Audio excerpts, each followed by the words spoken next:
tayo.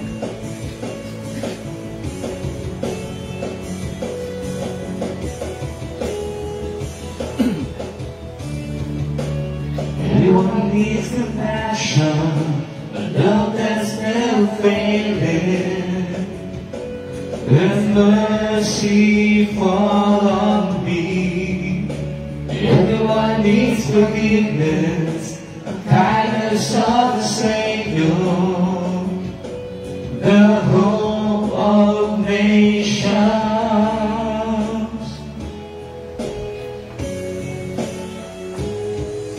Savior, He can move the mountains.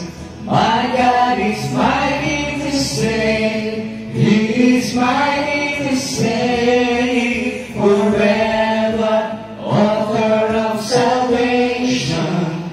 He rose and conquered the grave. Jesus conquered the grave.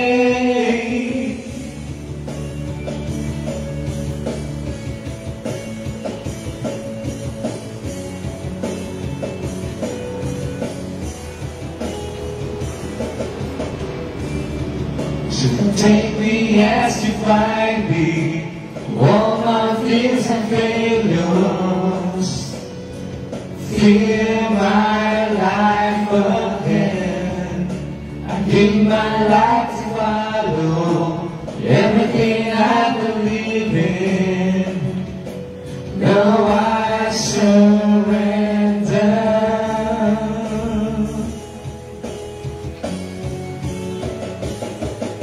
Savior, He can move the mountains. My God is mighty to save. He is mighty to save. Forever, author of salvation. He rose and conquered the grave.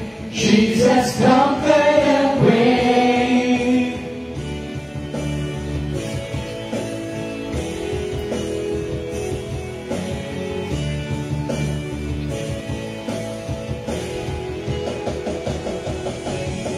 Shine light, let the whole world see. We're singing for the glory of the risen King. Jesus, shine light, let the whole world see. We're singing for the glory of the risen King. Jesus, He can move the mountains. My God is mighty to save. He is mighty to save. Forever, author of salvation. He rose and conquered the grave. Jesus conquered the grave. Savior, He can move the mountains. My God is mighty to save. He is mighty to save. Forever, author of salvation. He rose and conquered the grave. Jesus conquered the grave. Savior, He can move the mountains. My God is mighty to save. He is mighty to save. Forever, author of salvation. He rose and conquered the grave. Jesus conquered the grave. Savior, He can move the mountains. My God is mighty to save. He is mighty to save. Forever, author of salvation. He rose and conquered the grave. Jesus conquered the grave.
Here I am to worship, here I am to bow down, here I am to say that you're my God. You're altogether lovely, altogether worthy, altogether wonderful to me.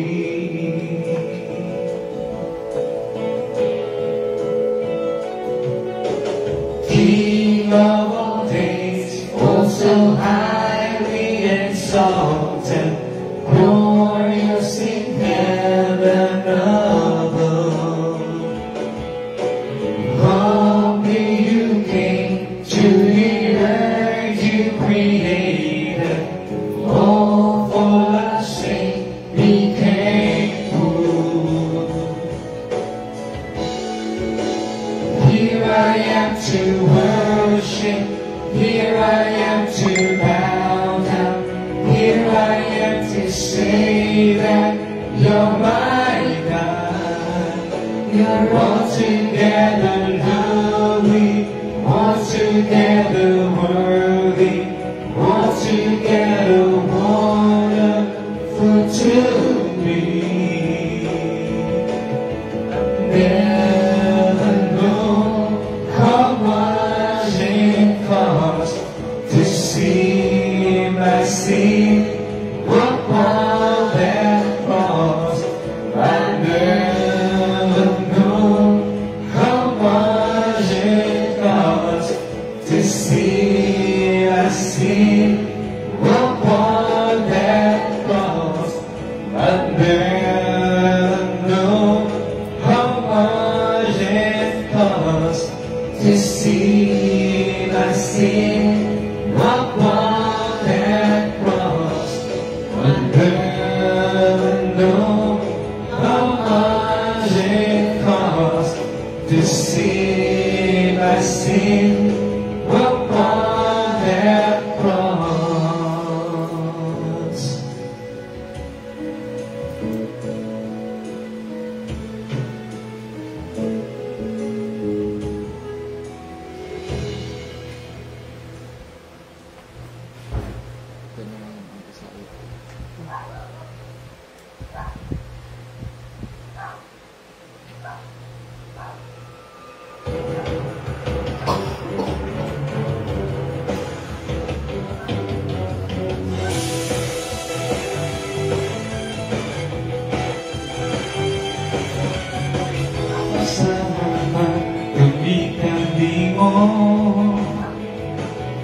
Ginoong Jesucristo, pagkamaayon mo, hindi kami kalimutan, kung kami ba'y kaluwasan, may kadahan pasilungan.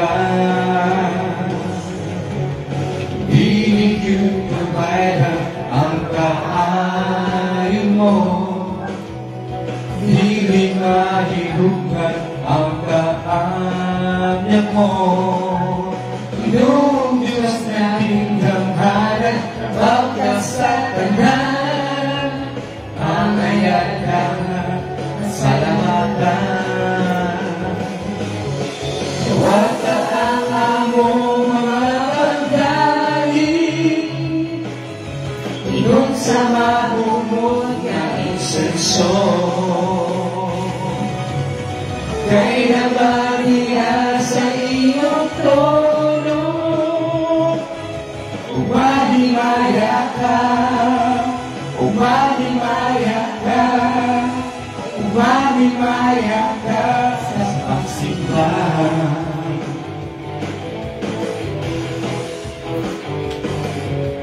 Makasalanan kami kanimo,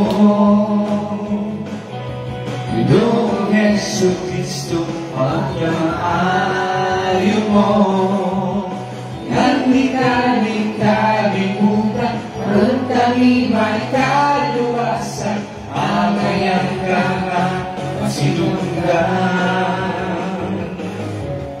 Bigit yun kabayran ang kaayon mo, di ilahitungan ang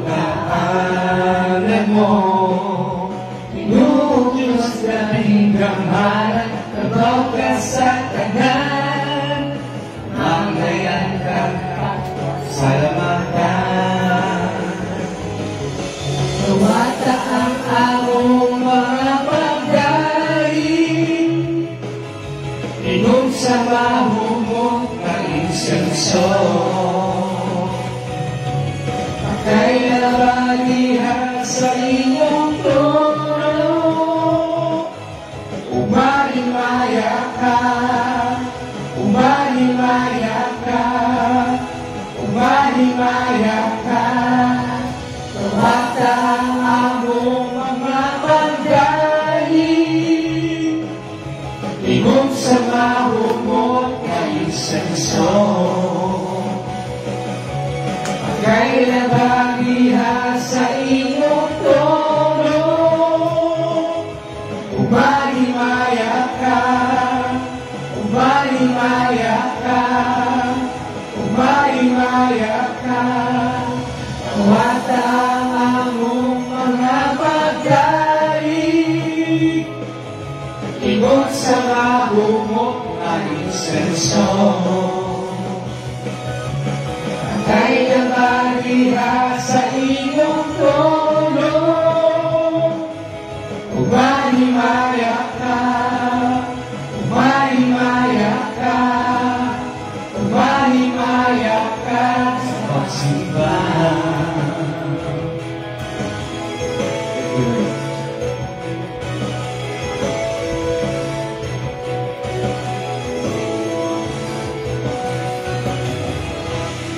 Hallelujah. Nalipay mo? Amen. Amen. God is good. All the time. All the time. It's Sunday again, and we are here to worship. Lami kayo ang ito ang nagdayon sa Ginoo. Hallelujah. So let's pray.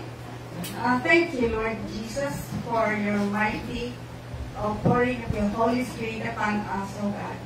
We pray, Lord, that we have a joyful heart to listen to your word, a joyful heart, O God, to receive your word, and a joyful heart, O God, hallelujah, to be worthy of your praise, O God. Hallelujah.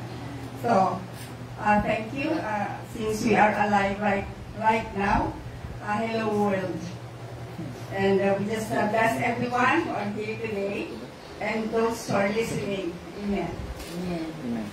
So, my message today is about the fall, the after the fall. Ano ibig sabihin after the fall?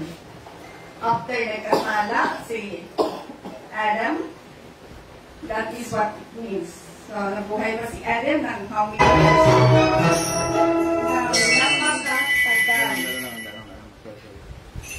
Napakatagal pa na nabuhay si Adam. Okay. Now, let's all sit down.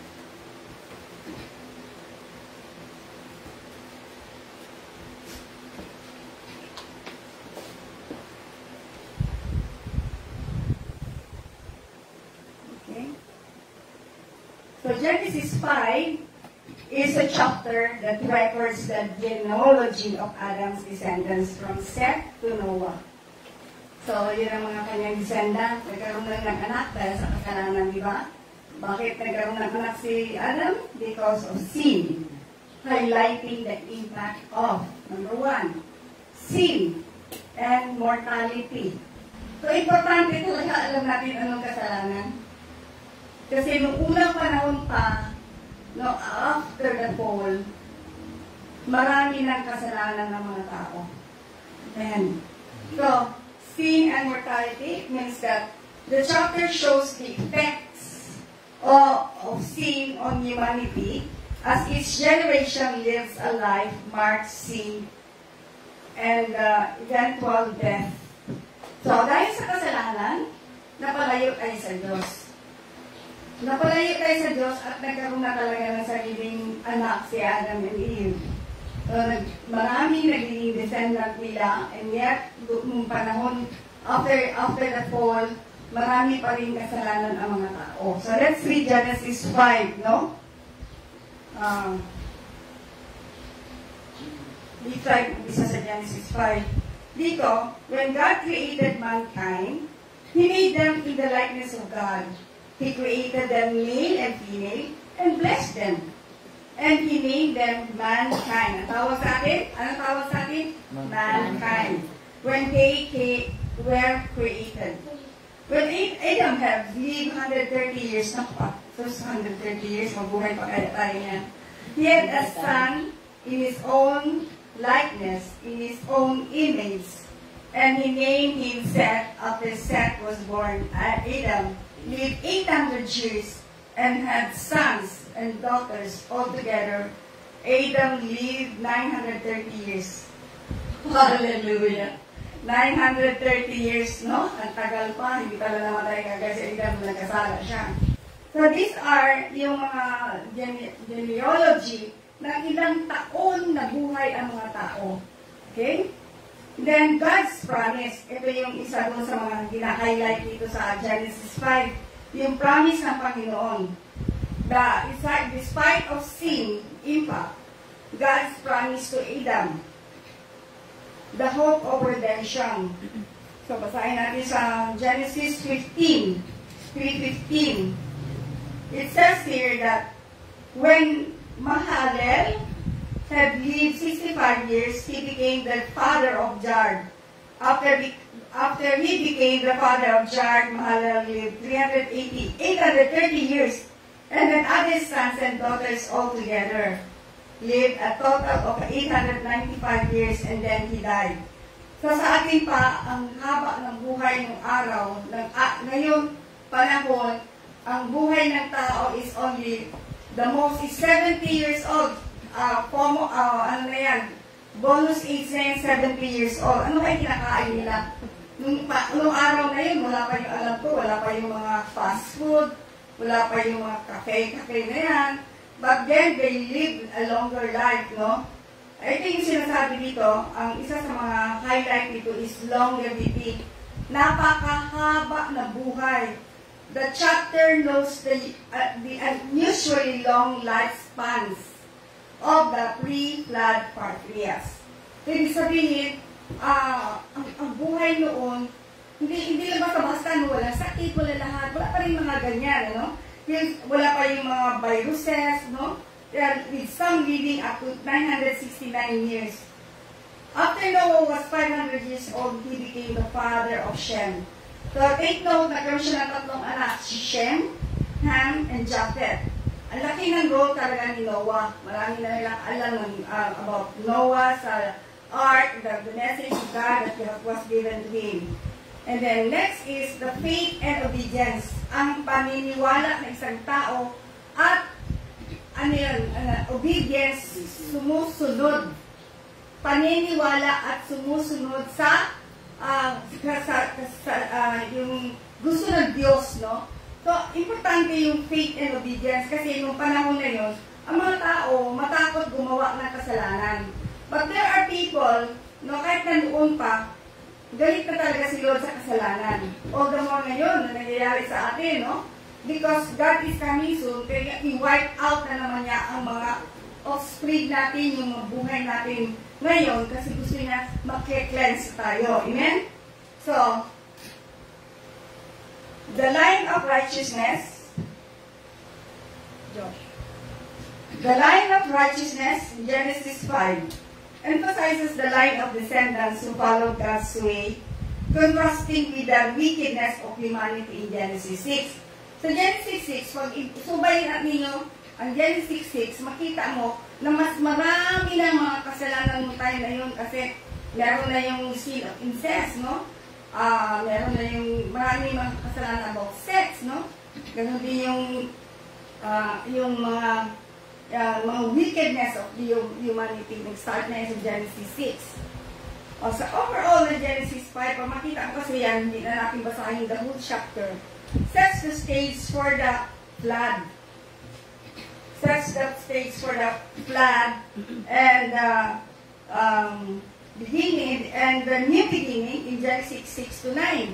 So mabasa ninyo, subay din natin mo Genesis 3, subod ka niya, pagbasa mo sa Genesis 5, yung genealogy, pagdating mo sa 6 to 9, yan na yung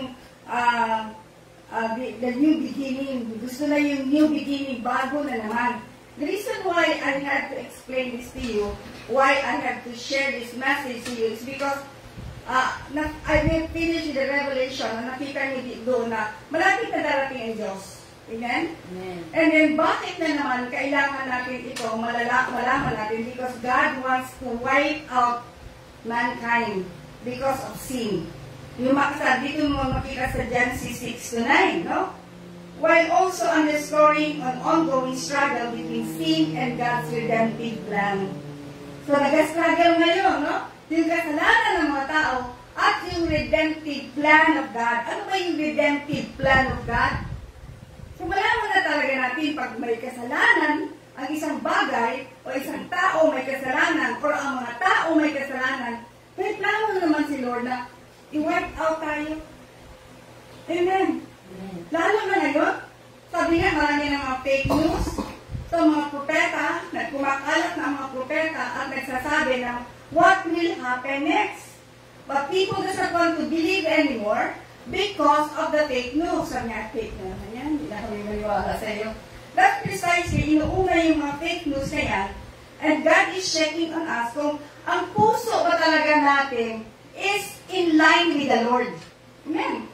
Kung dili in line ang atong kasing-kasing sa Ginoo, baka balog dili kita makasabot kung that is from the Lord or not. Amen. You will not know what is fake and what is the truth. Amen.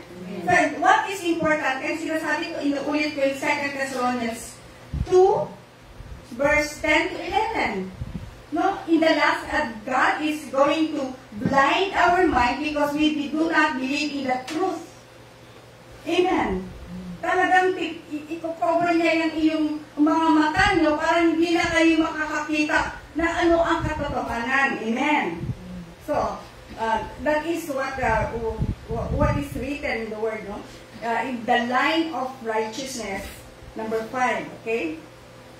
Overall, Genesis 5 sets stage for the flood and the new beginning in Genesis 6.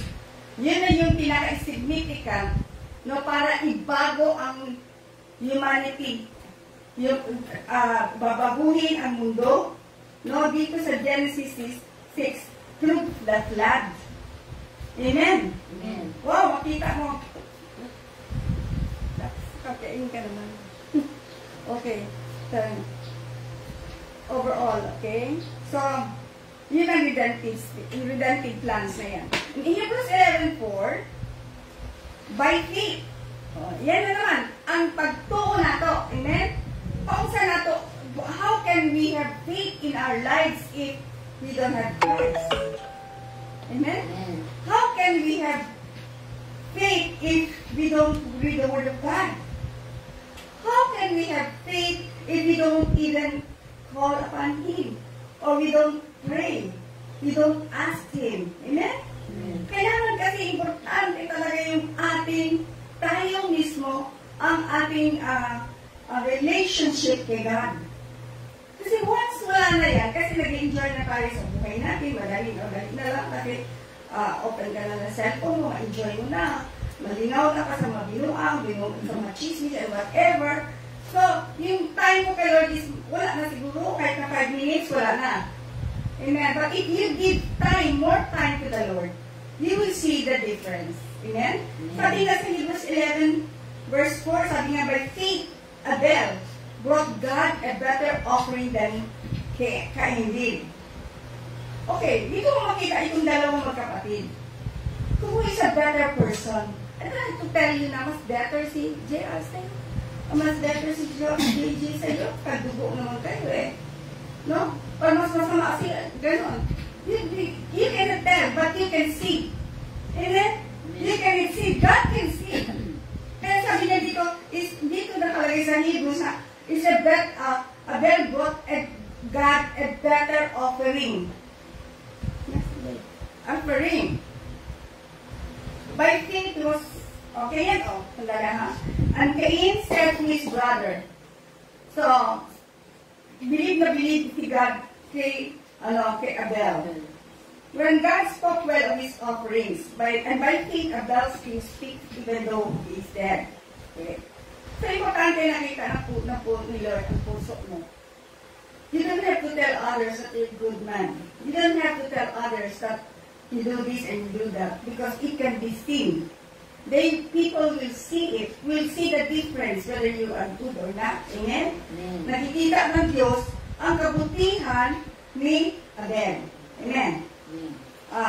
In John 4, in 1 John 3:12, Do not be like Cain, who belonged to the evil one, and murdered his brother. And why did he murder him? Because his own actions were evil and his brothers were righteous. Amen ba? So nakita mo ngayon na ang difference ng dalawa, the other one is righteous and the other one is not. Dahil pinatay ni Cain, may masama talaga siyang intention sa kapatid niya dahil, and he said dito, I don't have to tell the story, but we just skip it, but that's the story of Cain and Abel, okay? Do not be like Cain, and who belong to the evil, and murdered his brother. Imagine mo, yung palang na yan, meron na palang jealousy, no? Ayaw na malamangan, gusto niya siya lang, kaya papatayin niya for the sake of, selfishness, for the sake of his own doing, because he's a bad man. Kaya nga yung sinasabi mo, matakot naman kasi ako mag-correct sa kanila kasi alam mo na nagaganon. So, ikaw na mismo, muli ka, gid ka, no? Muli ka sa katao, madili, gid mo, kaya balo ka na the consequences of correcting them right away. Amen. So, God is going to give you wisdom so that hindi ka lang basta-basta sa kanila, magalit or magsasabi, di ba? So, God is going to give us wisdom. Okay. So, in Genesis 7, verse 7, the Lord said to Noah, ito na yung time ng flood. Talagang kinausap ng Diyos si Noah after, alam mo, masyadong si Lord yung bang, para bang makita ko yung taong yung presidente natin na, it's not because I am poor, because ibang, lahat ng batitos, binibigay sa kanya, but then silent lang. Ganun si Lord, tahimik lang siya, kahit galit na siya, tahimik lang siya, hindi niya muna ginagawa, hindi mo siya magagalit, pero may plano na. Amen? Di ba? Grabe yung scheming, no? Kailangan may scheme ka talaga, may wisdom talaga galing sa Lord The Lord then said to Noah, go into the ark, sabi niya, you and your whole family. Ilan yung anak ni Noah? 3. Okay. 8 lang ang dapat magpasok sa loob ng ark. Na arko. Okay, 8 lang. Asawa ni Seth, ang asawa ng anak niya, yung 3 anak niya, mga asawa, di 6 na. Ang asawa ni Noah, at siya, di 8 sila lang, 8 lang. Piling-pili sa family. So my family, I just want, kaya kasi God is really putting in my mind na you do first redeem your family. Let them receive that they should know salvation, that they should have relationship with God. Your family. So ganun din pala si Noah, di ba? Biblical pala yan, family. Imagine mo, parati ka nagalakad, nagapunta kung saan-saan, nag-share ka, nag-start. Yung pamilya mo, iniwan mo. Ang dami din yan. Share it first to your family, and yung people would see that, wow, ang ganda ng pamilya na to. Ang ganda ng pamilya nila, maganda ang pagkwalaki dahil may anak, may salita ng Diyos. May takot si Diyos. Kasi kung ikaw na yung missionary, you go around and you leave your family, that is not mission. You do it first in your family. Klaro ba yan ni Lord? Biblia ba yan ni? Ang nagsultihan ni, take with you 7 pairs, kadala sa kanya 7 pairs daw. 7 lang ha, 7 animals lang ang dadalhin niya. Yung very clean animal. And a male and its mate, kasama na ang kanyang iyab o kanyang asawa, mate, malito no? And 1 pair of every kind of unclean. Unclean din kasama, 1 pair lang. Yung hindi siya malinis, hindi siya marami blemishes, gano'n. So, 1 pair lang ang hinihingi ng Panginoon na isama. Every kind, lahat ng kind of animals, 1 pair lang. A male and its mate. And also, 7 pairs of every kind of bird, kasamang ibon. Amen. Kasama ang ibon, isama daw ang ibon. Amen? Every kind of bird, male and female, to keep their various kinds alive throughout the earth. Sa ating pag-prepare talaga ni Lord? Now, ngayon, pag malapit na ang rapture, are you prepared? God has showed me and God has told me until 2025, prepare. Wala naman sa'yo sinabing babalik siya. But when we prepare yung ating spirit, yung ating soul, ang lahat ng ating, ibig sabihin, lumapit ka sa Panginoon, mag-repent kayo na gusto ng Panginoon, na prepare tayo just like Noah. Kasama ang kanyang pamilya. So, sabi nga, if one is saved in a family, everybody will be saved. So, it's a promise of God. So, pag nakita mo na iba talaga yung magsamba ka sa Panginoon, iba talaga yung pamilya together, they pray. Amen? Okay. So, dito sabi niya, to keep the various kinds alive throughout the earth. 7 days from now, so warning, sinabi na niya, 7 days from now. Mahilig kasi sila sa 7, that's his number. 7 days from now, I will send rain on the earth for 40 days and 40 nights. Imagine mo. 40 days and 40 nights ang ulan. Ulan, okay? And I will wipe from the face of the earth every living creature I have made.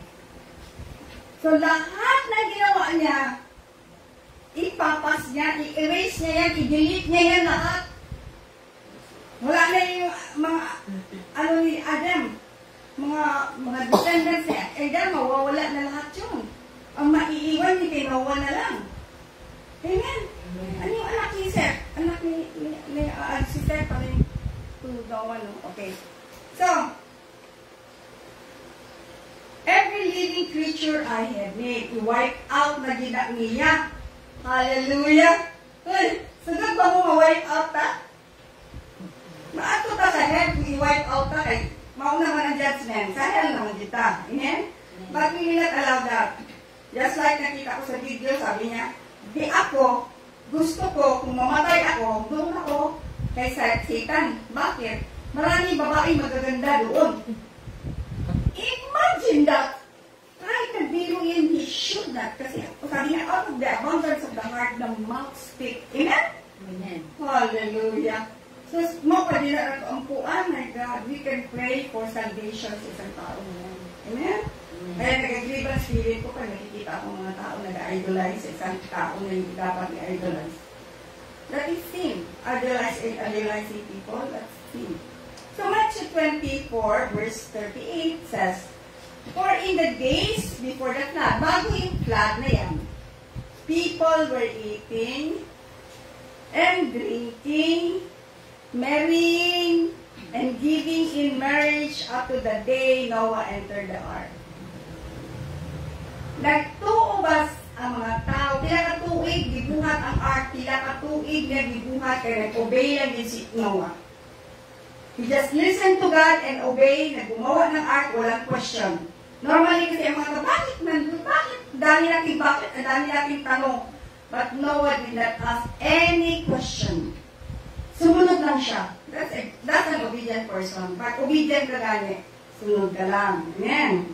Yung mga parents ng araw, pag sinabi yung anak nila, tahimik kami na. Hindi na kami mag-question kahit na ayaw namin. And then, sinusunod namin anong sinasabi nila ng parents namin. Ganun katakot ang mga tao ng araw. But ngayon, wala na. Mas bright pa sila sa nanay-tatay nila. Amen. So, sabi dito, talagang makita mo naging masasaya ang mga tao ng araw. Singing, dancing, kumakanta, umiinom, katulad na sinasabi mo. Inom, to the max, up to 3 o'clock, inumin mo. And then, alam mo na, but, ayaw ni Lord yan eh. Ayaw niya yung pag-sobra. Ayaw niya yan. So, yun ang before the flood. Bago nag-flood, kaya nagkaroon ng maraming kasalanan. Kaya gusto ni God na i-wipe out ang mga tao. By faith, Noah. When warned about things not yet seen, yung paniniwala mo, kahit hindi mo nakikita, pinaniwalaan mo. Si God, hindi mo naman kilala. Si Jesus, hindi mo naman kilala. Kahit na nabasa mo sa Biblia, hindi mo naman alam kung totoo yan. But then because the Spirit will just lead you and say, sundin mo. That's faith. No? When warned about things not yet seen, in holy fear built an ark to save his family. By his faith, he condemned the world and became heir of the righteousness. Ang tawag sa kanya? Heir of righteousness that is in keeping with faith. Wala siyang pakialam sa mundo, pinagtatawanan siya. Ay, bobo ka, sira ulo ka. Ang tagal-tagal na yan, ilang years na yan, hindi pa rin nangyayari, pinagtatawanan. Wala siyang pakialam, he shut down the world. He does not care what other people would say. Importante kasi, alam mo ang sarili mo, alam mo na ganun ka kalalim sa Diyos, alam mo nakikipag-usap tayo ang Diyos. Huwag ka magsunod sa ibang tao kung ano dapat ang gawin. Because you know better if you know God. Amen? That's faith. So, ang tawag sa kanya, because he has kept his faith, sabi niya, he became the heir of the righteousness that is keeping with faith. Galing mo. How I wish that I really know, but I don't want to live that long. Mabuhay ka na ganun katagal, and then healthy ka, you can do many things, why not, di ba? Pero ngayon, pagdating lang sa edad namin, wala na. Puro may sakit na. Hallelujah. Sa Genesis 7, sabi dito, the most important event in Genesis 7 is the flood, also known as Noah's flood. Yun ang tao kasi alam na alam nila yung event ni Noah eh. Kahit na ba yung grade 1, grade 2, Noah's Ark, no, alam nila yan. Yan ang pinaka-importanting event.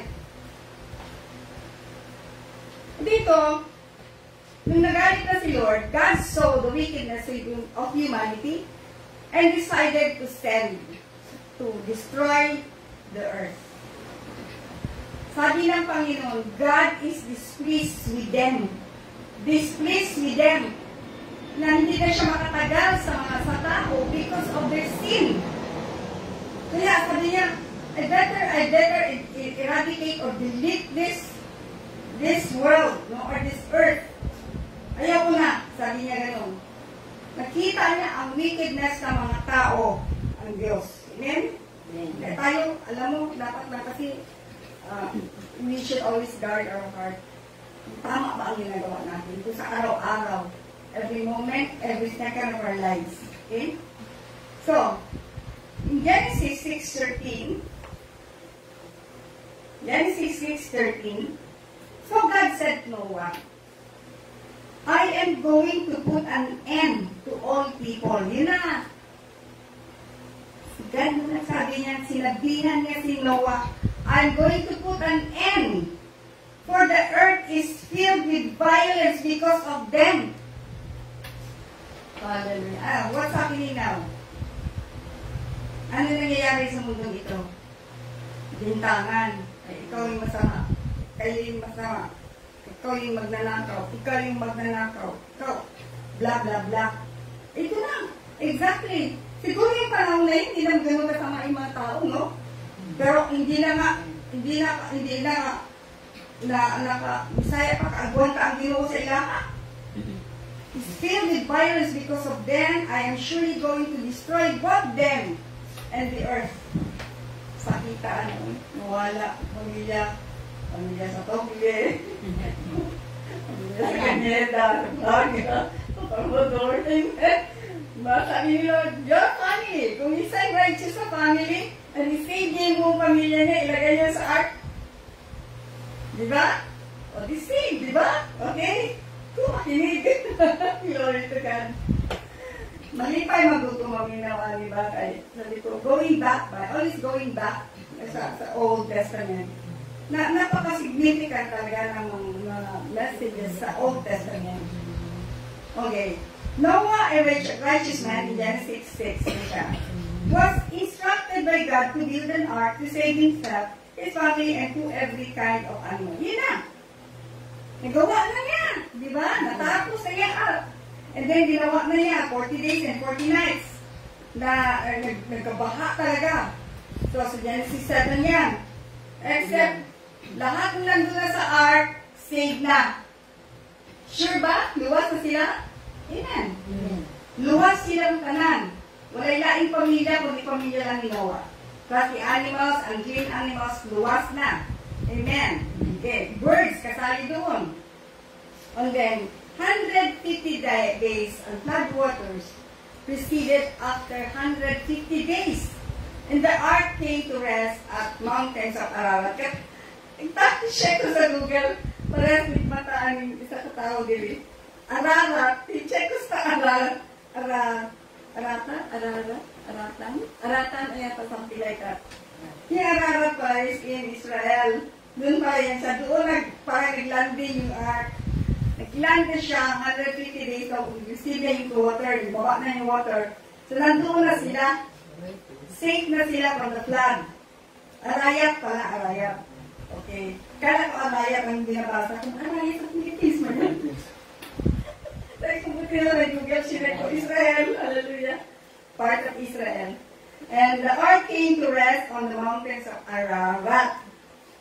Okay. Glory to God.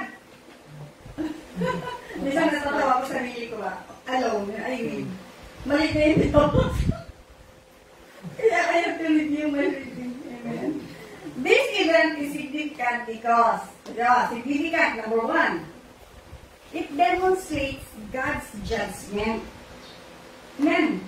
Mauna nagkahitabo ang flood because God is judging people already. Wipe out niya ba? Kayo na pala marunong. Kala ninyo, hindi na marunong gawin. Ako na naman. See? Wipe out on sin and his desire for righteousness. Ang gusto mo po sa Ginoo nga matarong tanga mga tao. Matarong in the sense niya, magkailangan nila be safe looking, magtaas ang sibina, o ganang taas buhong, may cover. Dili na kinalaan na. Ang gusto sa Panginoon sa gawa. At galing sa puso. Amen. Amen ba yung righteousness? You don't have to be told. You know that God does not like this and that God knows that we know that it's a sin. Huwag natin gawin. Amen. Hallelujah. Shows God's mercy and salvation to Noah in the ark. Okay.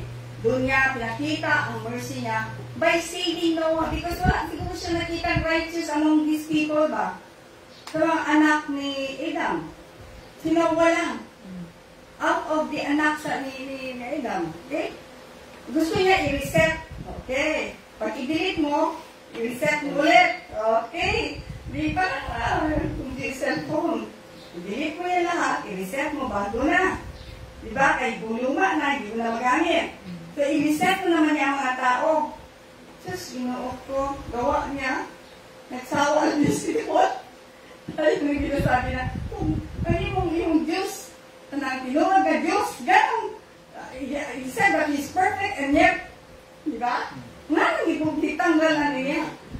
Ano man, dahil sa sala. Simple lang, magpunta na siya. Amen. Okay. Resets the Earth's population and give humanity a fresh start. Imagine mo ba, una po, yung panahon ni Noah, mapagtulog ka anak niya, tapos pag kumalanak, nag-alala niya later part, na yung kasalanan din yun, nagkasala din yung saba. Oh, so ano yun? May kasalanan naman pumasok. And, later na yun, wala hindi niya kasali sa amin, sa ano natin. And also prefigures the salvation of humanity. Prefigures. Gawin ulit. Salvation. Ang pinaka-ano dito, importance dito is, magkaroon ulit ng salvation is through Jesus Christ na, which is perfect, supposed to be. Amen. Through Jesus Christ, who is often referred to as the ark. Amen. Si Jesus as the ark because itong ark ang nag-save sa mga tao. Di ba? Yung ark ang nag-save sa mga tao. Okay? So 1 Peter 3:20, verse 21. It says, to those who were disobedient long ago, lahat ng mga may kasalanan, nag-disobey, when God waited patiently, nagkulat ang Ginoo kanang with all, nagkadugay ba? Patiently siya kayo sa pagkulat sa mga tao na magbago. In the days of Noah, while the ark was being built na habang ginagawa, ilang years gano'n yun na ginagawa yung arko? Ang tagal! 100 years, something like that, no? And then, wala pa rin pagbabago, lalong sumasama ang mga tao. Noah, while the ark was being built, it only a few people, 8 in all, were saved through water. Dahil lang sa tatay nila yun eh. It doesn't follow na mabait yung tatlo. Pero kasi family niya, kasali na. Amen. Sabi dito, and this water symbolizes baptism. Yan na. Ang tinatanong ninyo, ay nakuha na mag-baptize. Kanang sa Katoliko gani nga, ana, gibes, ana, kamay pa, baby pa. Okay, this is part of the symbol. Okay? Usually, in only few aspects, water symbolizes baptism that now saves you also.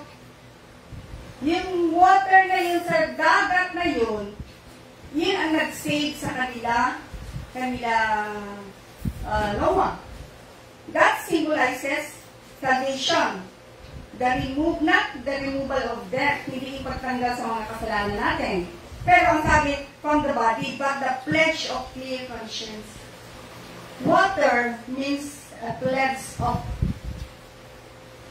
complete conscience, clear conscience.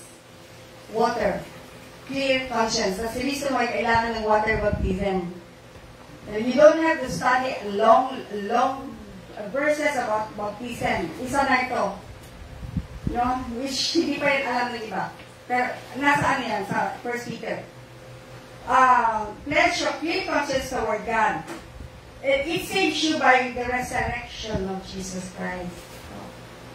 To end this, why I have to explain about after the fall, because yun ang grabe ang kasalanan ng mga tao. But because God is being patient with us or with them, it took many years na tinapos mo ng ark bago si God nag-send ng rain. Amen? Tuloy-tuloy na. So this time, the reason why I have to tell you about this is we have to be ready. Sa lahat makita mo sa Facebook, sa mga iba pang mga prophets, they've been telling us that rapture is coming or the end time is coming. Makita mo na all the signs. So, it is very important. Even God has spoken to me about it. Matagal na yan, ipinost ko na yan many times. Until 2025. Sabi nga, marami masabi, Korea lang wala. But then just search the Lord. Search God whether it is really His plan that He will come soon. Baka hindi natin makita yung mga ibang mga supposedly apo-apo pa. So, what is important here is we are prepared. Amen? Everybody say prepared. Prepared. Amen. Spiritually, physically. Amen? Na hindi tayo magkakasakit dahil meron pang papagawa ang Ginoo, ang Panginoon sa atin. So, let's close. Father God, we thank you, Father, for the message this morning. We bless you at all things, oh God, and thank you for the Facebook audience who are listening today. I thank God for this opportunity to share this all over the globe. Bless each one of us here, oh God, whatever problems we have, oh God, we just give it to you. Thank you.